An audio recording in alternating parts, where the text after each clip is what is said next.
Today I will walk you through the process of deleting your Google account step by step. Let's begin. First, open your web browser and navigate to the Google account. Now, click on the top right corner of your profile. Then click on Manage your Google account. Then you will find Data and Privacy in the various options available there. Please click on it.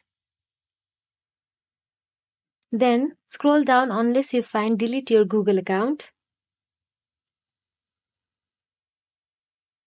And here we found it. Now you will have to enter your password for security purposes. Once done, click on Next. Google will then ask you to review the consequences of deleting your account.